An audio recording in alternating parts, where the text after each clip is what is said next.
Alors là, on est sur le bout de la crête du Hautacam, en direction de l'ouest. L'ouest est là-bas. Alors en bas, on a Argelès, ça va. À moins qu'il soit là, non, c'est quoi ça? Ah ben non, ça c'est Pierrefitte, ouais. Pierrefitte n'est pas là, et là-bas, Argelès est là-bas. Dans la vallée, là, du Gave. Le Pibès là-bas. On revient d'ici, ça c'est on a la route là-bas du Hautacam. Belle journée de lundi 26 mars, je crois, je sais plus. Chose comme ça, oui. 26, 27, ou plus que ça, oui, peut-être 27 ou 28, ouais. Là on a le Viscos. On va par là. Normalement on monte là-haut, on va à la crête qui va au Hautacam. 1700 mètres, quelque chose comme ça, c'est pas très haut. On sent une belle journée ensoleillée, chaude des débuts du printemps. Alors, on pourrait faire une petite chronique sur la vie personnelle avec Dieu. Bon, c'est plus tellement philosophique, quoique. En fin de compte, la différence, oui, tiens, entre la philosophie et la théologie, c'est quoi? Bah, c'est le même procédé de raisonnement, hein. Sauf que avec la philosophie, on part de la réalité naturelle. Ah, non. Je transpire pas trop, mais j'ai des. Par contre, le nez, lui, il transpire. Et oui, la philosophie part de la réalité naturelle pour chercher bien sûr la vérité, hein, chercher ce que sont les choses. Et elle raisonne, elle procède par raisonnement, avec ce qu'on appelle la logique. Alors la logique, c'est toute une science, hein. On a une certaine logique naturelle en nous, mais comme tout le reste, ça commence au simple, mais quand on va aller dans plus profond, plus difficile à atteindre, eh ben, il faut avoir les instruments pour, hein. Ben, c'est comme dans la montagne, hein, si on veut faire du chemin de la montagne à vache, comme on dit, il y a juste à mettre ses mains dans ses poches et puis à prendre des beaux chemins comme celui-là. Quoique là, on est déjà quand même un petit peu haut.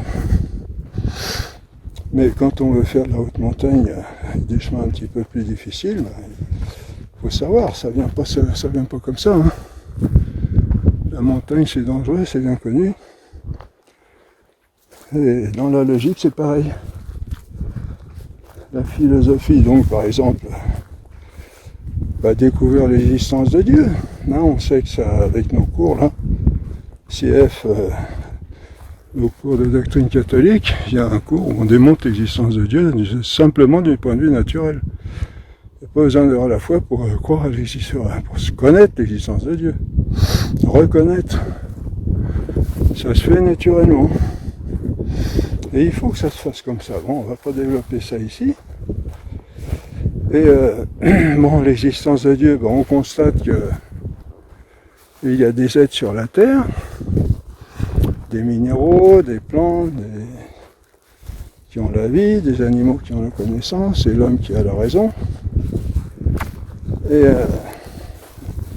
on se pose la question, mais ces êtres-là, d'où leur vient la vie, l'existence, l'être? Est-ce qu'ils ont l'être par eux-mêmes? Non.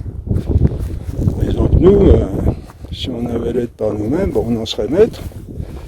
Et au moment de la mort, bon, il n'y aurait pas de mort, parce que, ben, sauf ceux qui le voudraient, mais ceux qui ne le voudraient pas, si on était maître de l'existence, eh ben, faut que je fasse attention où est mon truc, parce que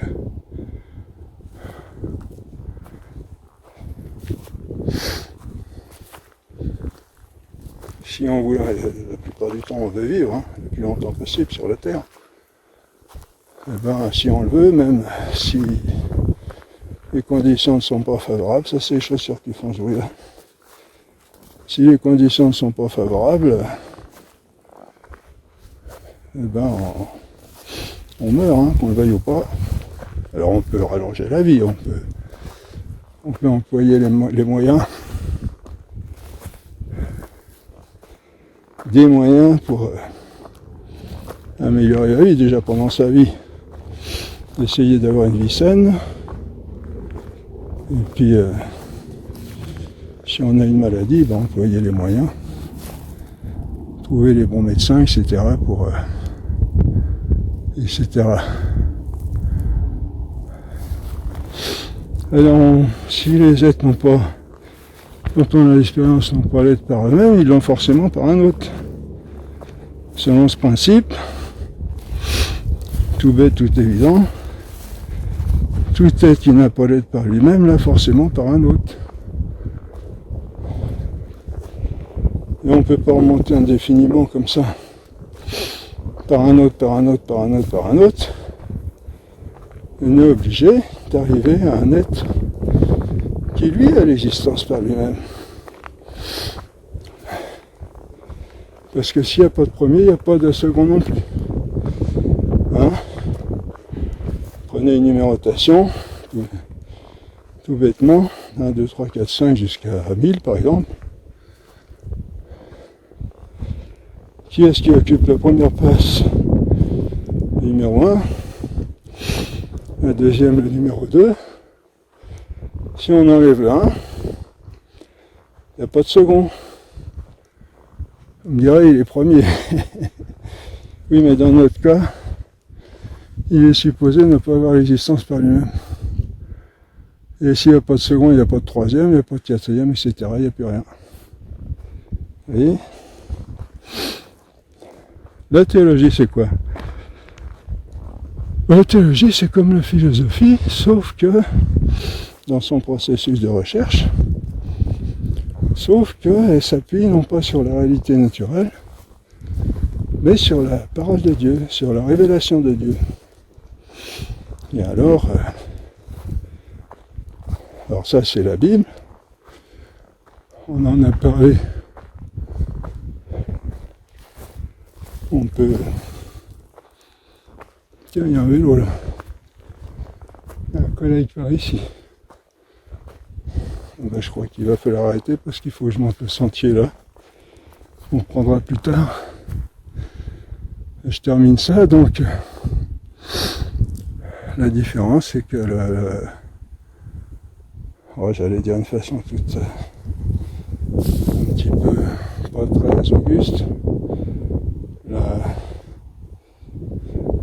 Bonjour. J'allais dire c'est le terrain d'exploitation, si on peut dire quoi. Là, en philosophie c'est la réalité naturelle et en théologie c'est la parole de Dieu. Parce que il y a des choses qui sont évidentes, mais il y en a d'autres pas, et il faut raisonner, il faut comparer les paroles entre elles, etc. pour essayer de trouver la vérité. C'est pas parce que Dieu nous dit quelque chose qu'on va tout comprendre tout de suite. Voilà, on va arrêter là parce que je vais aller reprendre le chemin.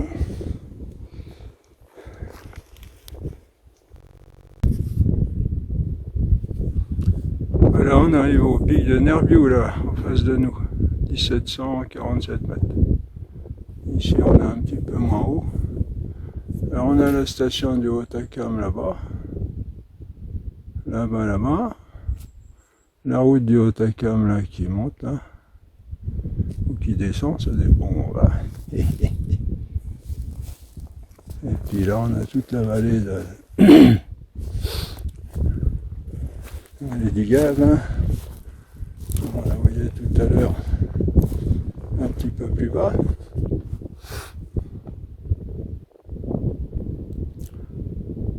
La brume commence à venir. Ouais, il y a quand même une belle vue. Hein.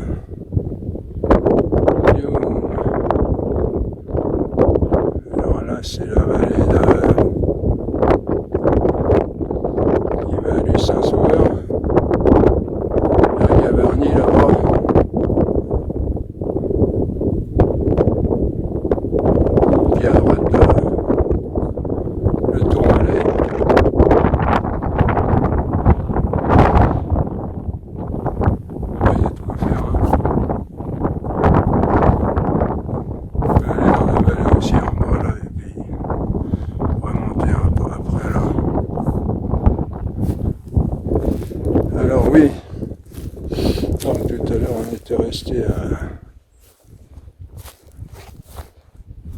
la différence entre la philosophie et la théologie. Bon, c'est... Mais avec ça, on arrive à des... Bon, c'est énorme, hein, tout est là. Ce sont ce qu'on appelle des... On arrive à des principes, à des vérités universelles. Mais après, comment entrer en contact avec Dieu, qui nous aime tant? Alors, il y a tout eu, il y a eu... Bon, en dernier, là, il y a eu le jansénisme qui plaçait Dieu vraiment très haut, tellement haut qu'on n'avait plus beaucoup de rapport avec lui. Et puis là, en dernier, on l'a mis tellement bas qu'il a perdu sa grandeur. Enfin, par rapport à nous, en lui-même. Alors, ce qu'il faut, on le devine tout de suite, c'est, si on veut avoir des relations correctes avec Dieu, normal entre guillemets, il faut tenir le milieu. Parce que tout ça, on dirait, bon, c'est bien gentil, monsieur Bizet, Daniel, mais vous nous donnez des vérités générales, mais qu'est-ce que ça va faire pour moi dans ma vie personnelle? J'ai des amis que je vois, avec qui je peux échanger, avec qui je peux téléphoner, qui peuvent me rendre service, à qui je peux rendre service, des rapports avec qui je peux manger, aller au théâtre, aller à l'église, mais avec Dieu, comment ça se passe? On a l'impression qu'il reste là-haut dans son beau ciel pour avoir des entretiens, des relations avec lui. Ça paraît assez mystérieux. Et puis c'est vrai. On dit, tiens, il y a le pays du Midi là-bas. Ici, là. Là, on voit pas bien sur la vidéo sûrement. Mais j'ai regardé hier sur l'autre vidéo, on voit pas les... C'est des Isères, hein, donc j'ai discuté avec quelqu'un là. Mais on les voit pas. Dommage, il y en avait une dizaine, une quinzaine. Et alors donc, Dieu le tout autre, oui, et il faut qu'il soit le tout autre, parce qu'il est pour nous, parce qu'il est le tout autre. Il est en même temps être comme nous. Attention à la marche, là. Faut pas glisser. Il est être comme nous. On apprend en métaphysique, mais nous sommes êtres par participation. Nous ne sommes pas êtres par nous-mêmes. Alors que Dieu est être par lui-même. Là, il faut que je redescende un peu. Pour aller là où c'est trop dangereux quand même.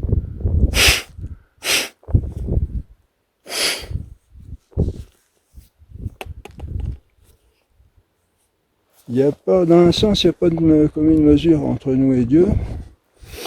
Et dans un autre sens, il y en a une. Il n'y en a pas en ce que lui, il est l'être absolu, tout-puissant et éternel, qui a l'être par lui-même, qui a l'existence. Son essence, c'est l'existence. Ça veut dire qu'il est source d'existence, il est bouillonnement d'existence, si on peut prendre une image. Il est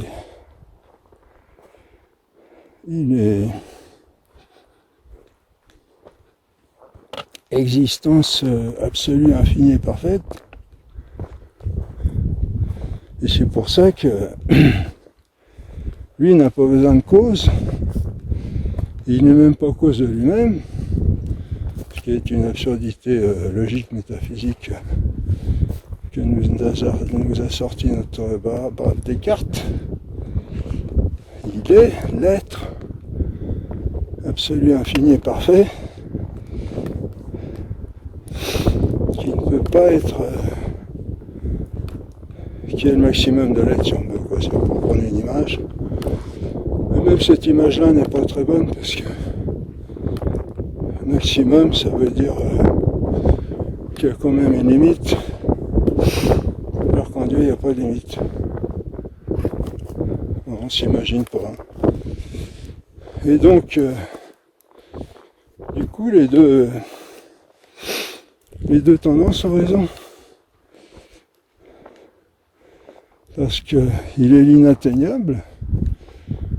Par nous-mêmes, on ne peut pas arriver à Dieu. Il est trop grand. On peut arriver à en connaître certaines vérités, même très grandes, comme on le fait dans nos cours, en découvrant son existence à partir de la création, etc. Mais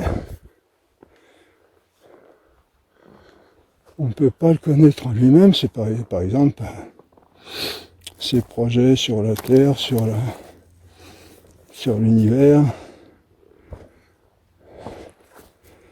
ses relations avec les anges, avec les hommes. Bon, on les connaît en général, mais on sait comment il est en relation avec nous, déjà parce qu'il nous l'a révélé.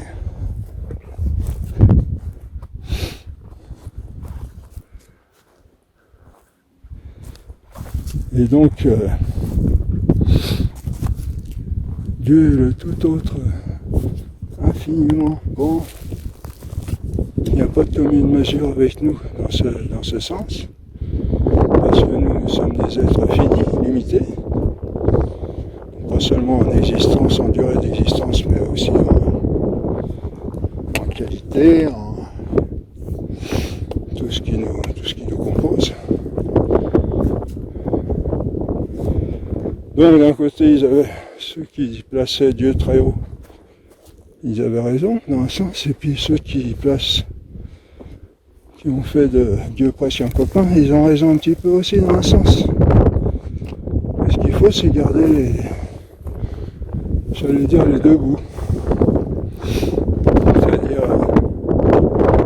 en même temps considérer Dieu comme le très haut, et en même temps le truc proche qui s'est fait proche de nous, lui. Voilà, c'est là qu'il ne faut pas se tromper. Faut pas croire que c'est nous-mêmes qui arrivons à Dieu tout proche de lui par nous-mêmes, même à la limite avec sa grâce. Il faut toujours rester, donc voilà. Quoi que l'on fasse ou que l'on soit, rien ne s'efface, on pense toi. Voilà. Ça veut dire on pense à toi. Ah oui. Quoi que l'on fasse ou que l'on soit, rien ne s'efface, on pense à toi. Oui. SCL running, ça doit être des trekkers, comment on appelle ça? Qui font du trek. Alors voilà, on est à 1747 mètres là. Ouais, il est pas mal. Je laisse là. On voit bien la route du Hautacam qui serpente.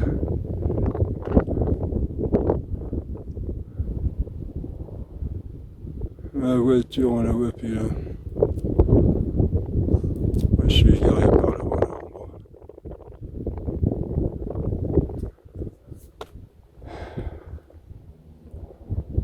Et donc c'est Dieu qui s'est fait proche de nous. Nous, on ne pouvait pas arriver à lui. Et c'est ça la merveille de la révélation, de l'amour de Dieu. C'est que Dieu s'est fait tout proche. Non seulement par lui-même, mais en se faisant homme par Jésus-Christ. Jésus-Christ est Dieu, hein, c'est ça qu'il faut. On a du mal à se mettre dans la tête aussi des fois. Jésus-Christ est Dieu autant que le Père, autant que l'Esprit Saint. Il n'y a pas de différence du point de vue de la divinité entre Dieu le Fils, Dieu le Père et Dieu le Saint-Esprit. Il ne diffère, on l'a dit, que par une relation de procession. En sorte que le Fils procède du Père et le Saint-Esprit, du Père et du Fils. Bon. Alors nous, tout ça, c'est encore des vérités générales, mais comment dans le concret vivre avec Dieu? Eh bien, il faut le considérer donc d'abord comme il est. Donc moi je recommande, j'ai déjà dit, je répète, moi je le fais tous les jours, je demande à Dieu, fais que je te connaisse et que je me connaisse. Si on arrive après, ça ne va pas se faire en un jour, hein, c'est un travail de tous les jours. Si on arrive à cela, peu à peu, ça va se mettre en place tout seul. Et sinon, il faut s'entretenir avec Dieu comme avec une autre personne. Avec Dieu le Père, avec Dieu le Fils. Je ne sais pas si on va entendre quelque chose là. Il y a pas mal de vent là. On va peut-être descendre un peu, mais c'est dommage. Si je descends comme ça, qu'est-ce que ça fait? Ça calme un peu, oui. Après, il faut prier régulièrement. Bon, moi, c'est vrai que je suis pas trop dans les prières spontanées. Il y a des gens qui vivent plutôt dans les prières spontanées. Oui, il faut les deux, hein. Il faut les prières toutes faites. Bon, là, j'ai d'abord la prière que Jésus nous a donnée, le Notre Père, et puis le Je vous salue Marie, qui sont les deux prières principales, hein, dont on peut faire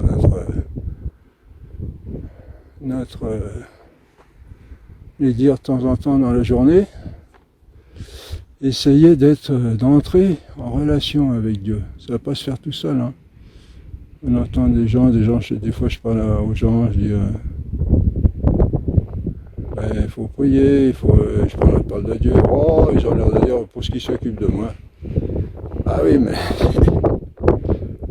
il a déjà fait énormément pour nous, pour venir auprès de nous. C'est peut-être un petit peu à nous aussi d'aller avec lui. Et puis lui, il veut pas seulement des relations de demande et d'exaucement de demande.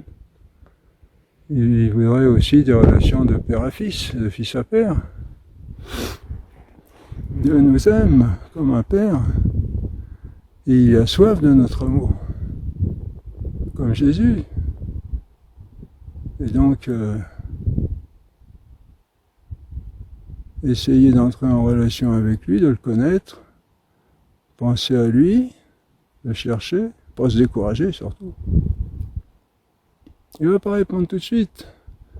Même chez les pros, bon je dirais, moi je suis sans me vanter, hein, ça fait quand même un moment que je suis consacré à Dieu. Bon, j'y suis pour rien, c'est lui qui est venu me chercher et c'est merveilleux. Mais même encore maintenant, je demande des choses, déjà il faut que je tende l'oreille. Il faut l'oreille de l'esprit parce qu'il répond pas, il ne parle pas comme une autre personne, on n'entend pas de voix. Des fois c'est une pensée, c'est une idée, on croit qu'il vient de nous. Il faut savoir discerner que ça vient de Dieu. Et puis souvent c'est pas tout de suite non plus. On pose une question, puis à un moment de la journée ou de la semaine, paf, la réponse. Ça ne va pas se présenter forcément sous forme de réponse, ça va être tiens, si je faisais ça comme ça, attends voir, je fais ça, puis ah, mais oui, c'est ça qu'il faut faire, hop. Et en fait, là, c'est Dieu qui nous, souvent, pas toujours, hein, on a aussi notre part de responsabilité, mais Dieu est discret. C'est l'amour, hein, et on est appelé à vivre dans l'amour avec Dieu. Il est très grand, mais en plus, mais en même temps, il a l'infinie délicatesse de l'amour. Hein, et donc, il faut rentrer dans ça. Et il faut tout ça, ça dépend toujours, je répète, de connaissance de Dieu et connaissance de nous-mêmes. Savoir que Dieu est infiniment grand, infiniment beau, infiniment quelqu'un qu'on n'est pas digne d'avoir comme relation personnelle. Hein. D'autant plus qu'on est pécheur, c'est-à-dire qu'on lui fait du mal, on lui fait de la peine. Et savoir cela, et les saints se présentent devant Dieu en s'humiliant. Ça ne veut pas dire s'anéantir, se refuser, comment dire, ça veut pas dire s'annihiler, ça veut dire se considérer tout simplement comme on est devant Dieu. C'est pour ça qu'il faut connaître Dieu et nous connaître nous-mêmes pour savoir la différence. Et puis, on n'a qu'à y gagner. On a l'impression qu'on va perdre parce que si on s'humilie, on va se rabaisser, on va gna gna gna, on va déprimer et tout ça. Mais non. S'humilier, ça veut dire, on en a déjà parlé, ça veut dire retrouver la vérité de notre être. La vérité de notre être. C'est-à-dire, on sait que notre péché principal, c'est l'orgueil, hein, c'est nous considérer plus qu'on est. Et le travail d'humilité, bon, il faut se rabaisser parce que quand on est trop dans un excès, il faut tendre vers l'excès inverse pour arriver au milieu. Et se présenter devant Dieu comme on est. Sinon Dieu ne vient pas, il viendra pas près de nous. Si on fait les gros bras, si on roule les mécaniques, Dieu il ne sera pas là. Hein. On se rappelle le passage d'Élie là qui dans le désert, Dieu va se manifester à toi, Élie. Alors il se tient à l'entrée de la grotte là. Alors il y a un gros tremblement de terre. Le Seigneur n'était pas dans le tremblement de terre. Il y a je me rappelle de mémoire comme ça. Il y a un vent terrible. Terrible. Le Seigneur n'était pas dans le vent terrible. Il y a un feu extraordinaire qui tombe du ciel. Enfin, j'invente un peu, je me rappelle plus exactement ce qu'il y avait, mais c'était des choses un peu terrifiantes. Le Seigneur n'était pas dans le feu du ciel.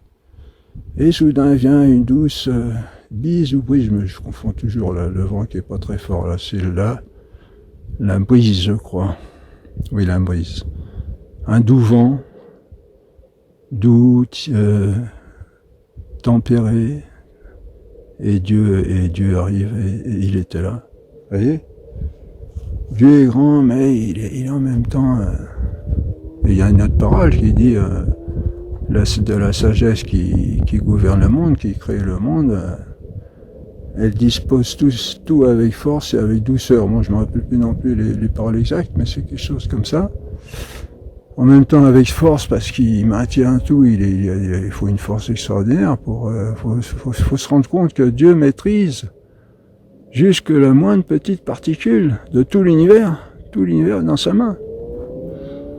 Et tout ça avec douceur, c'est-à-dire ça se fait tout comme s'il n'existait pas.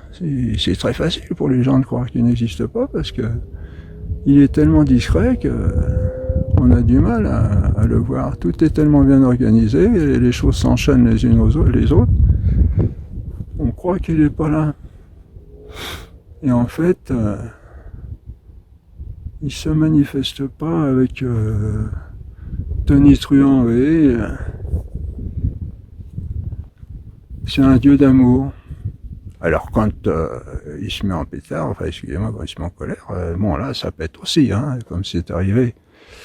Et là les méchants, ceux qui veulent faire les malins avec lui, là ils en ont pour leur argent. Mais sinon Dieu, de lui-même, il est amour. On le dit, hein, il a pas de l'amour en lui, il est l'amour. Il n'est pas que ça, il est aussi la sagesse, il est la beauté, etc. Et Dieu se comporte avec nous comme on se comporte avec lui et avec nos frères.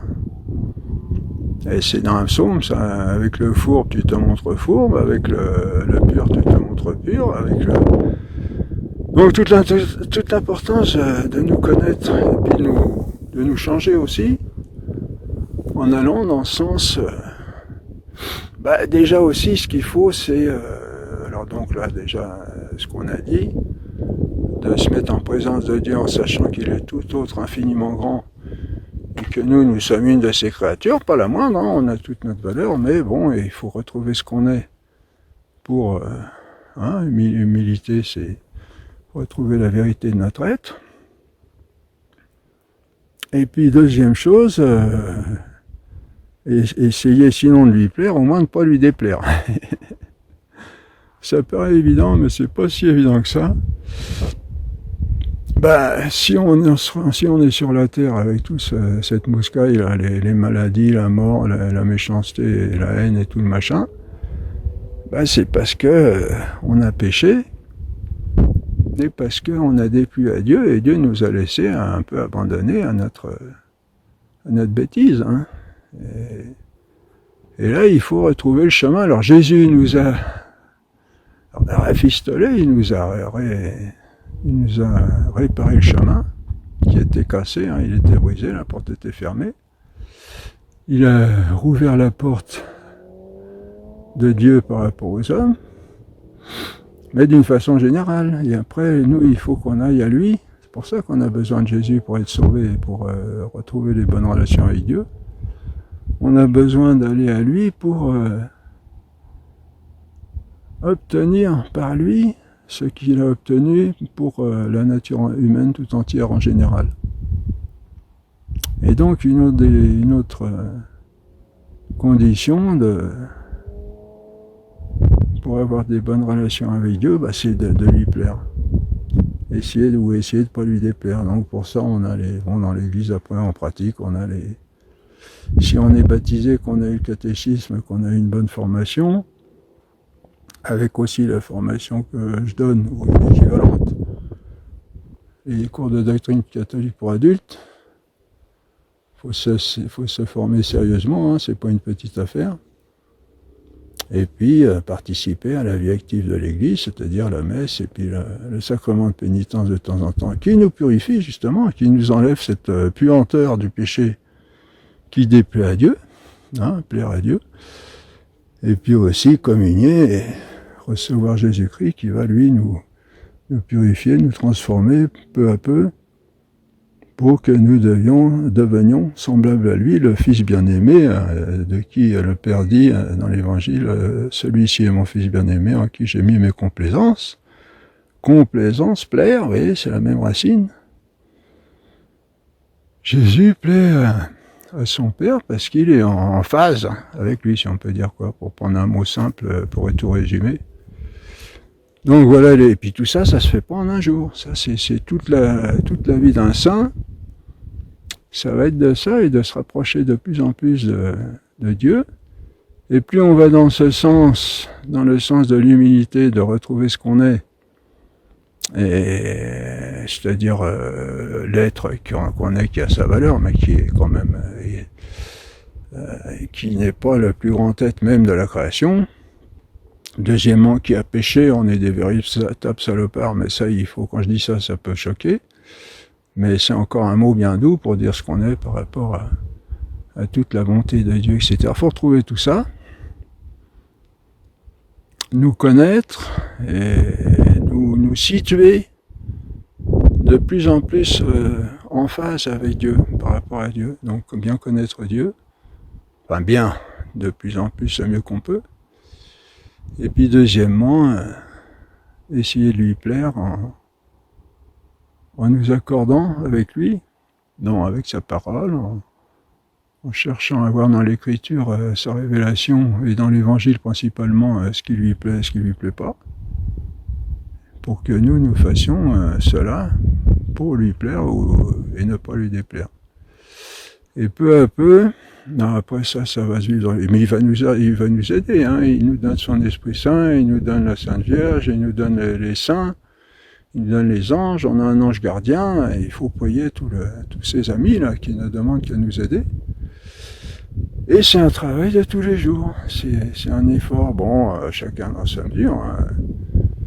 Il y a des gens consacrés, moi je passe 5 heures de prière pleine, complètement pour Jésus, plus les prières que je dis dans la journée, etc. Mais chacun, quand on travaille dans le civil, mais pensez à Dieu, voyez, pensez dans la journée, même un instant, puis dire Seigneur, Seigneur, regarde comme c'est beau là, bravo, les beaux arbres là, c'est beau, un beau soleil, merci Seigneur pour cette belle journée. Et puis tiens Seigneur, il faut que j'aille voir mon patron là, c'est un truc un peu, si tu veux bien m'aider avec ton ange gardien ou ton Esprit Saint. Et puis le soir, rendre grâce dans la journée au Seigneur pour tout ce qu'on voit de beau, regarde comme la nature là. J'arrête pas d'admirer le Seigneur là, c'est pas venu tout seul tout ça. Et puis le soir, rendre grâce, demander pardon pour nos fautes, parce qu'on en fait toujours plus ou moins, et rendre grâce au Seigneur, pour toutes ces merveilles, pour son don de Jésus-Christ, son propre Fils. Dieu n'a tant aimé le monde, dit l'Écriture, l'Évangile qui nous a donné son Fils, alors que nous étions pécheurs. Voilà, et demander au Seigneur de bénir notre journée le matin, bénir notre nuit. Enfin, essayer de rentrer dans cette relation avec Dieu peu à peu, ça peut se faire en un jour. Dieu aime bien les bons mouvements, mais ce qu'il faut, c'est entrer dans une relation véritable, durable et solide, quoi, je veux dire. Une relation... faut prendre l'exemple de là. Qui est Dieu? Dieu est amour. Bon. Il faut prendre des exemples sur la terre avec des relations d'amour. Qu'est-ce qu'il y a de plus beau sur la terre? Bon, d'abord, c'est vrai qu'il y a l'amour de la maman et des enfants, ça c'est très fort. Mais le plus bel amour qui nous tourne la tête et qui nous... Bon, je sais pas si ça existe encore aujourd'hui, malheureusement, les pauvres jeunes, ils saccagent tout ça. Mais l'amour entre une jeune fille et un jeune garçon, quelque chose de sérieux, pas l'attirance charnelle, pour faire l'amour comme des lapins, mais un véritable amour qui prend en considération toute la personne, toute la dignité, la beauté de la personne, chacun de son côté. Il faut prendre cet exemple-là, et Dieu le prend, cet exemple-là, dans l'Écriture. Il parle de son peuple comme de sa fiancée. Il y a plusieurs passages dans l'Écriture qui montrent que Dieu veut considérer son peuple, c'est-à-dire le peuple qui accepte de vivre cet amour que Dieu nous propose avec lui. Et en se souvenant, on l'a dit la dernière fois, en se souvenant qu'en Dieu, Dieu n'a pas de corps, donc il ne s'agit pas du tout de... Contrairement, alors ça c'est pas facile, parce qu'aujourd'hui on ne peut plus penser l'amour sans penser à la sexualité, comme ils appellent. Ah non.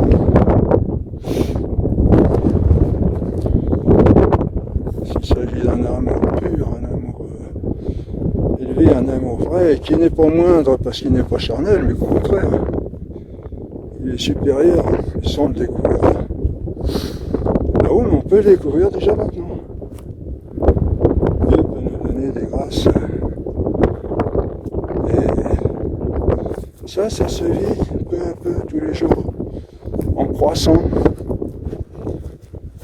de plus en plus dans cet amour. Comme une plante qu'on entretient, etc., qu'on arrose, pour laquelle on met de l'engrais, etc., au bout d'un moment, on va voir que ça va donner ses fruits. Il va commencer à y avoir des belles feuilles, une belle tige, des belles fleurs, des beaux fruits. Et l'année d'après, ça sera plus grand, plus beau. Et c'est ça la sainteté, le chemin vers la sainteté, jusqu'à devenir ce beau grand âme pour vivre une vie d'amour éternel avec Dieu, l'amour le plus pur, le plus grand, le plus beau. Voilà, eh bien, bonne continuation, vous êtes dans mes prières. J'espère que je suis dans les vôtres aussi, si vous y adonnez. Qu'est-ce que c'est que la prière? On peut le dire en deux mots, c'est ce qu'on a dit, c'est essayer d'entrer en relation avec Dieu. Et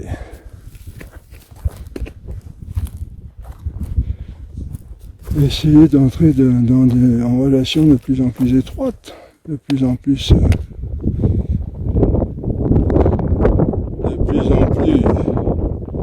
intime avec lui, devenir ses vrais amis.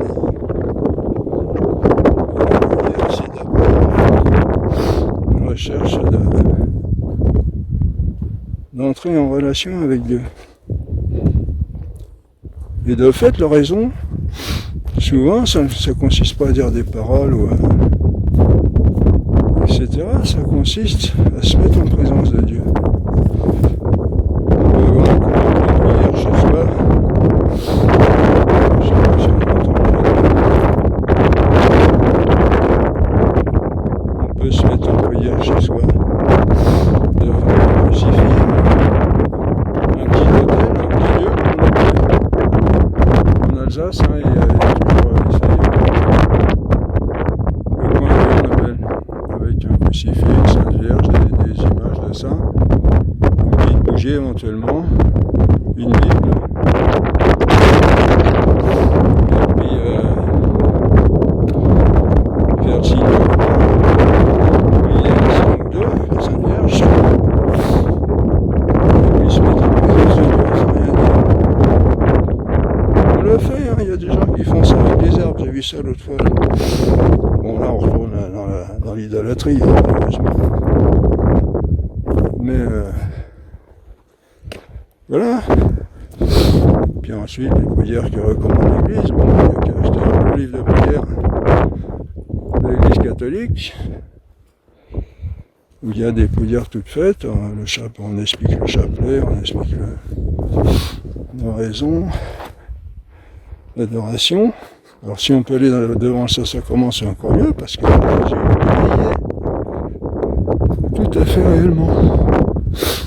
C'est ce qu'on appelle la présence réelle. L'Eucharistie, c'est la présence réelle de Dieu en Jésus-Christ qui est là véritablement dans ce petit bout de pain-là.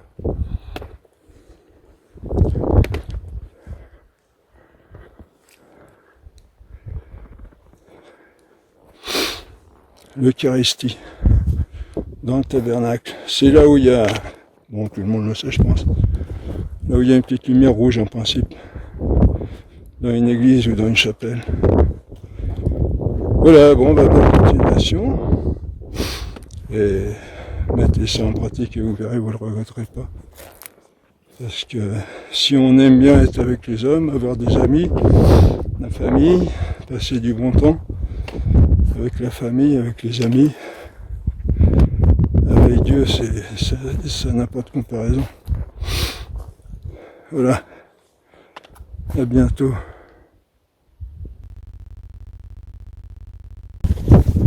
Alors on ajoute un point, il n'est peut-être pas inutile, c'est qu'il faut, on l'a compris, ça découle de ce qu'on a dit, il faut affiner de plus en plus ses relations avec Dieu. Dieu est un être infiniment grand, mais on l'a dit, hein, extrêmement délicat dans l'amour. Et donc, affiner nos relations, en sachant toujours que on est appelé à avoir des relations d'amour avec Dieu. L'amour le plus beau, le plus pur, le plus grand, le plus fort, le plus fin, le plus délicat. Hein, je rappelle, on l'a dit, mais on rappelle pour la comparaison avec le jeune homme qui veut plaire à une jeune fille très belle, très délicate, et en même temps, bon, c'est pas une nunuche non plus, qui est, par exemple, sportive, etc. Et le contraire de fin, c'est grossier. Hein. Et donc, et on est tous plus ou moins comme ça, hein, depuis notre péché. On a perdu notre délicatesse, notre finesse. Donc, il faut la retrouver pour vivre des vraies et belles relations avec Dieu. Bon, le Saint-Esprit nous aidera, hein, il faut beaucoup le prier. Il va même nous transformer par Jésus-Christ, par l'Eucharistie, qui précisément est Dieu, Jésus-Christ, qui vient en nous, dans notre cœur, jour après jour, pour nous constituer de plus en plus en véritable Fils de Dieu. Voilà.